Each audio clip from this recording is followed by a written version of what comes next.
Hey, what's up, people? This is Ike Love, creator and author of the blog, The Viable Alternative, is an inspirational blog where I share the wisdom and insights gained along the path of my path of becoming a greater, stronger version of myself.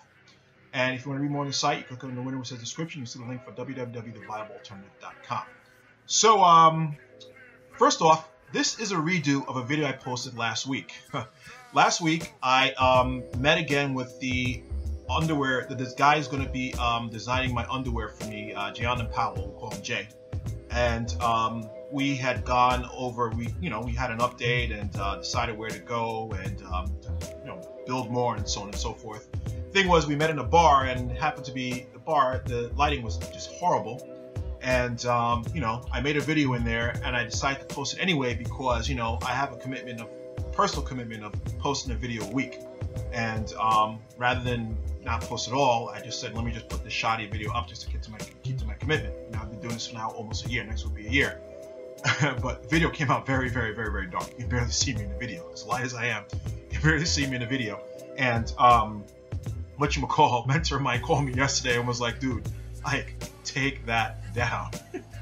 So yeah, he's very brutally honest. So I haven't taken it down yet, but I'm going to take it down and I'm going to redo the video. But the good thing is you get added footage because I did actually, I went shopping today to buy some stuff for the underwear line, so you get to see that. But basically speaking, what we went over at the meeting was, so if you remember, the very first video, well, the video shot back in April was when I was at the Spandex house in the garment district.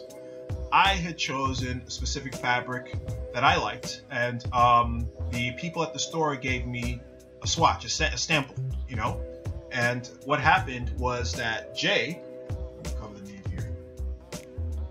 Jay took these patches, and because we went after we went to the store, we bought we got a sample of the fabric.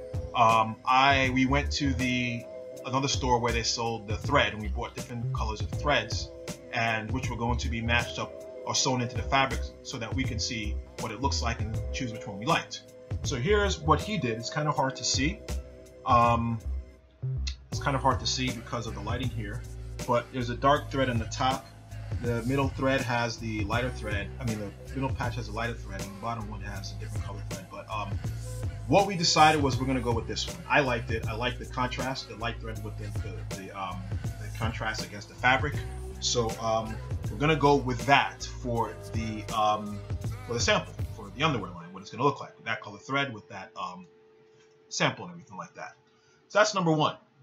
Number two, I handed over to him the 3 different elastic bands you saw, I think in the last video. And if you remember in the last video, I had gotten this silver band that was very kind of like shiny. It looked different than what I had originally seen online. So I purchased it, and it came out shinier than I expected.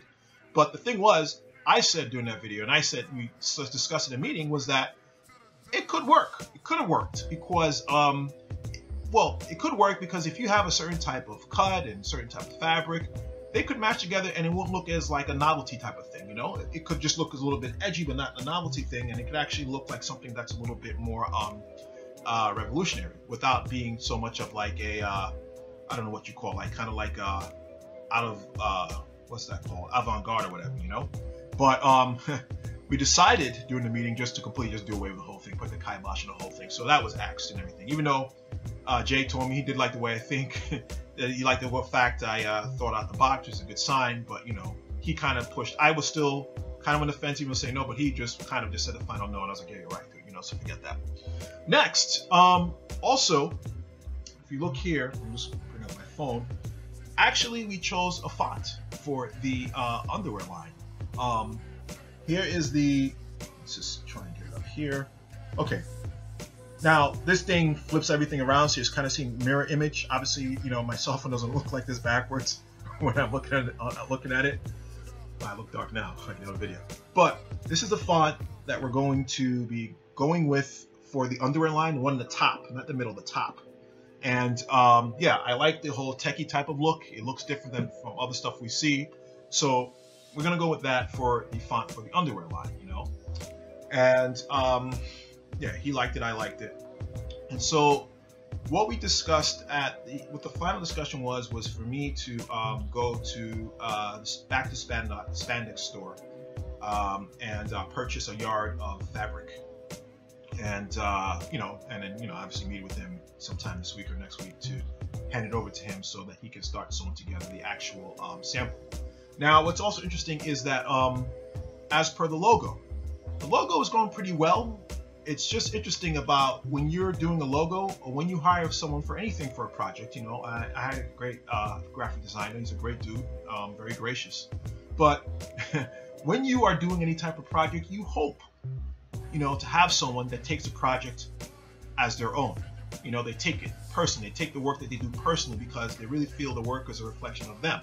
You know, you want that because, you know, you're going to get good quality product or good quality work.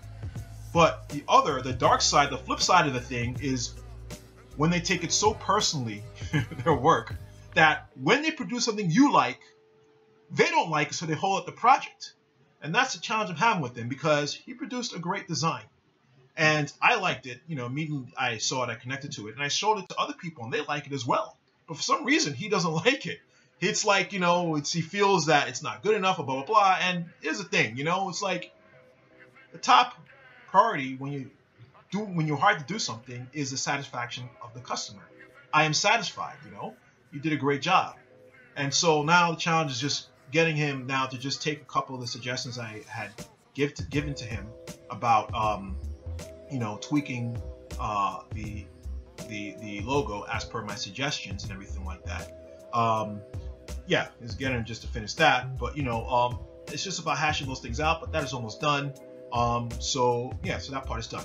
So anyway, what now is that? So today I had gone shopping back at the Spandex house, and I have footage of that. So come join me. Let's take a look and, you know, see what transpired, and, you know, along this whole process of putting together an underwear line. So I am right now at this spot in the garment district called the Spandex House. If you recall, several months back, I was here with the designer, choosing out some fabric, and I think I'm going to probably try and edit it because I actually have footage of my past meeting on YouTube, but I'm going to take it down because the lighting was utterly horrible, and I'm just going to redo that video.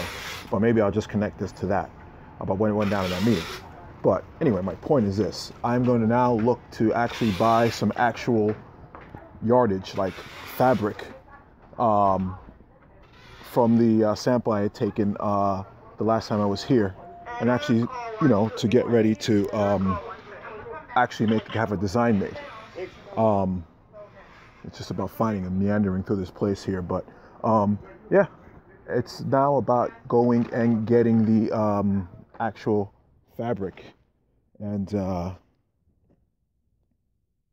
getting the actual fabric, now actually making a purchase of the fabric so that we can actually begin this project here and everything, and finally come up with a sample.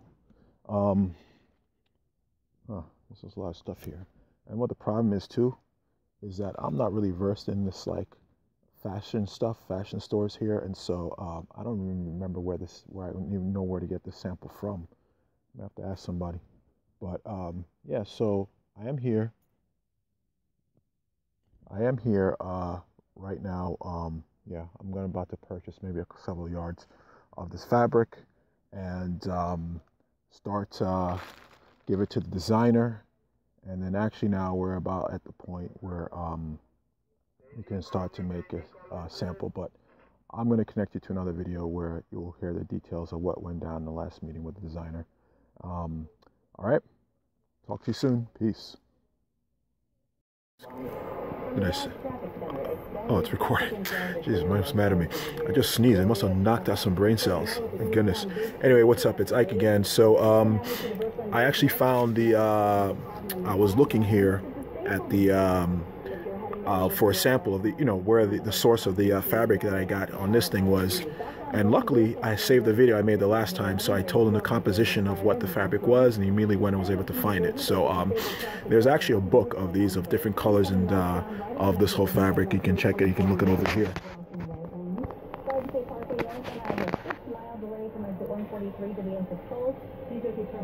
And if you look, this is a color that I liked, but I also like this one also. It's a different shade of gray. This one here is a different type of fabric. It's called sheer stretch mesh, while this is Milliskin Tricot. One is like sheeny and the other one is more like a matte, like flat. So anyway, so yeah, I'm about to go purchase oh my gosh, okay, no, it's funny. I texted the designer just right now about like how many yards I need, and he said to make a sample, all I need is 1 yard. I thought I needed to buy 2. So I need 1 yard of this, which I'll be purchasing now. I might actually also send him a picture of the next color because I like that one as well.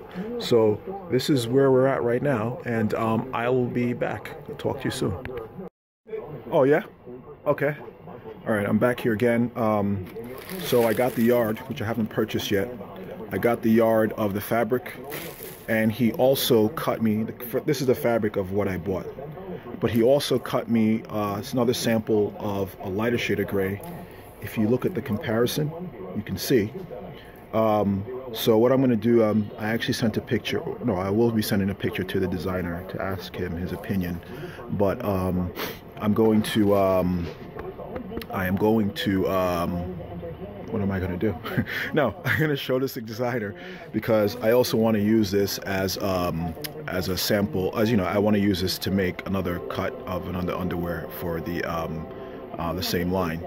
And so, yeah, I also asked for a darker shade of gray, darker than these two, and he directed me to this section over here. So I will also check those out and see what's up. All right, so yeah, this about completes the excursion I made to excursion I made to the Spandex house. It's in the Garment District, and I will now go pay for my my items and then re-coordinate with the designer, and then of course re-coordinate with you guys to let you know what's going on. Anyway, if you want to read more on my website, you can click on the you can go to www.theviablealternative.com. And also, if you like what I have to say, you can follow me on my YouTube channel. Also, if you, if you like this video, also please share. And what else? Oh yeah, you can also follow me on Twitter, The Viable Alt. Actually, since this is actually kind of to do with modeling, I also have a modeling Twitter handle, which I almost never use. IkeLoveNYC. That's not my other Twitter, but whatever. Anyway, take care. Talk to you guys soon, and peace.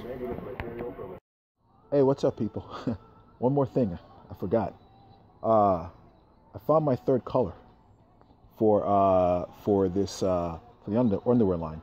It's actually it's from a different set of fabrics, and these two come from the same type of fabric. They're 80% nylon, 20% spandex. However, I found something else. It's a little bit more expensive, and this one is 88% nylon and 12% spandex. But it's, if you look here, you'll see the, let me organize them properly.